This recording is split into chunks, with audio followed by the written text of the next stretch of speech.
He was, indeed, devastated. I also imbibed a few bottles of wine and was dragged back to my dorm by Jenny. I dreamed that my family's green beans were sold at a price good enough for me to get Gilbert to marry me. My phone rang as soon as my dream reached the part where Gilbert and I had our intimate session after marriage. Irritated to be interrupted, I opened my eyes and saw that it was a message from Gilbert. He asked, "Who are you?" Great, he couldn't even remember me. I could only describe what happened last night to him. Gilbert, being a man of few words, merely replied, "Okay." I didn't know what was wrong with me, but I asked, "Can I pursue you?" Gilbert simply replied, "No." I refused to give up and texted, "Do you lack a simp? I could simp over you every minute of my life." Gilbert fell silent. After a while, he sent a question mark. I knew it. A fascinating and amusing character never failed to impress people.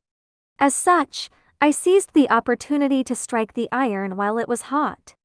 I texted, "I want to simp over you and make you mine."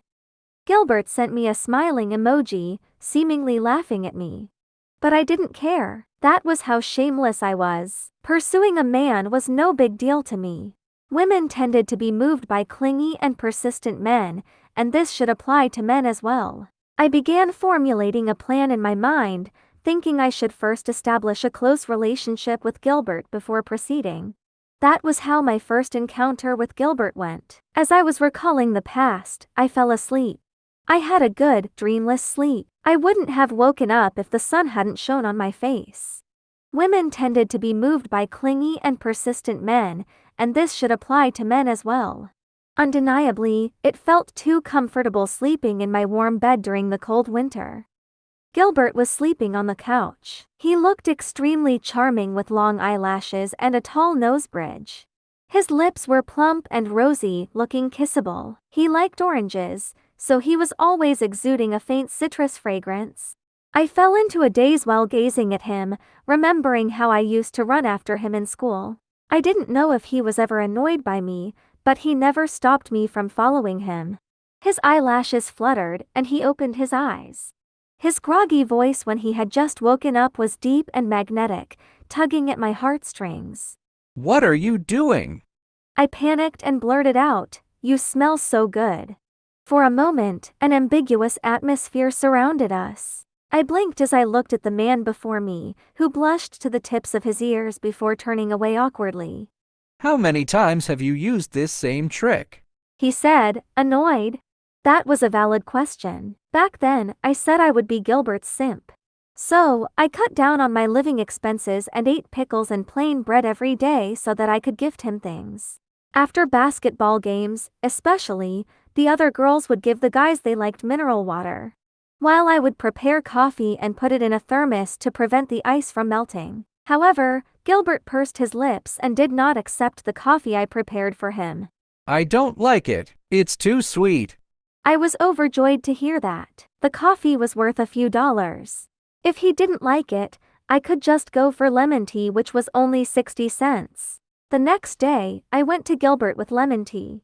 At that time, Gilbert had just come out of the bathroom, and his hair was still wet with water droplets, which made him look more alluring than ever. A faint citrus scent exuded from him. I couldn't help taking a deep whiff of his scent in the air. "You smell so good." Gilbert didn't say anything, but I could clearly see the word pervert in his jet black eyes. His perfect upbringing prevented him from saying harsh words, so he merely walked past me without saying a word.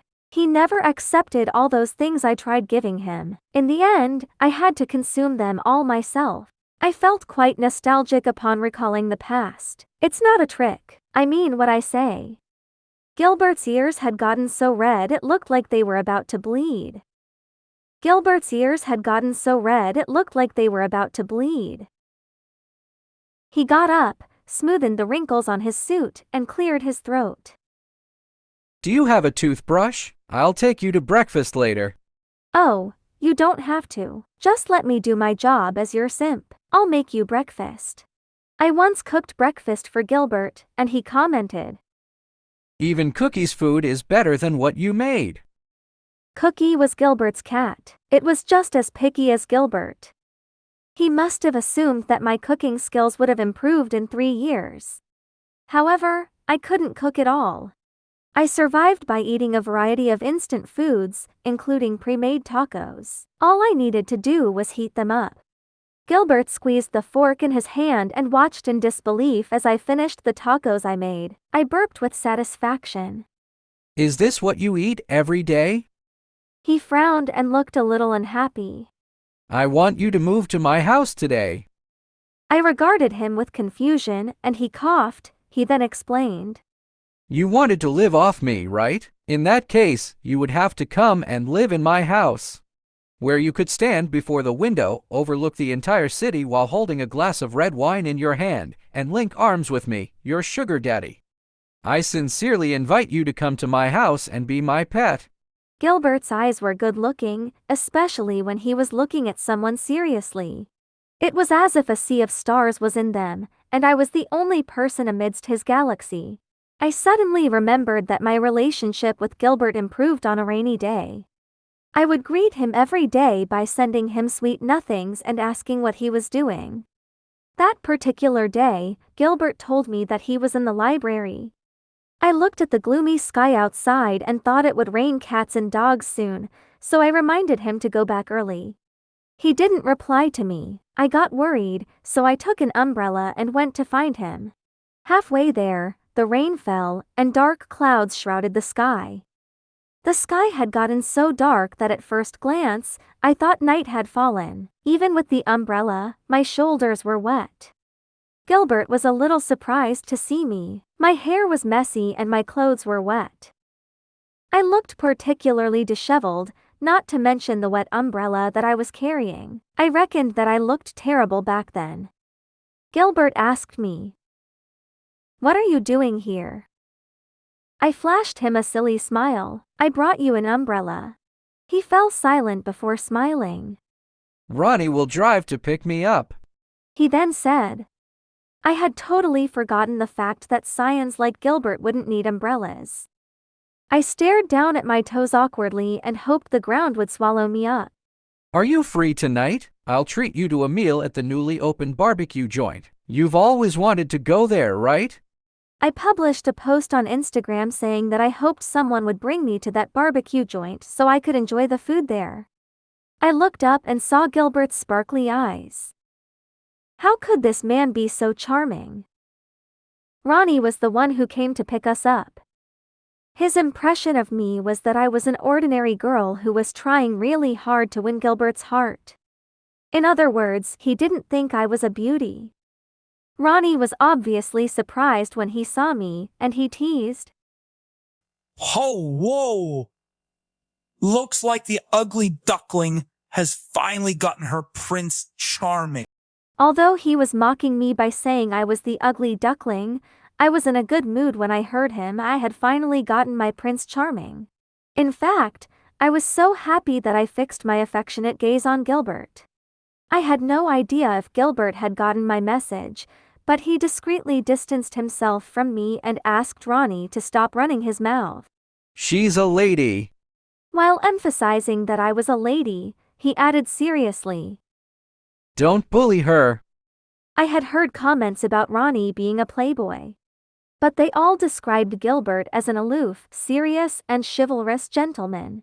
Just being friends with someone like him was boast-worthy enough, not to mention dating him. The young man raised his eyebrows, filled a glass with beer, and handed it to me while reminding me not to drink too much. I stared straight into his eyes and asked hopefully, "Gilbert, are we friends?" His smile was tender and sweet. Of course. I started getting close to Gilbert in the name of friendship, so much so that all the tenants in the female dorm ended up finding out I was in love with him. I was so stubborn and love-struck that I wouldn't give up until I achieved my goal.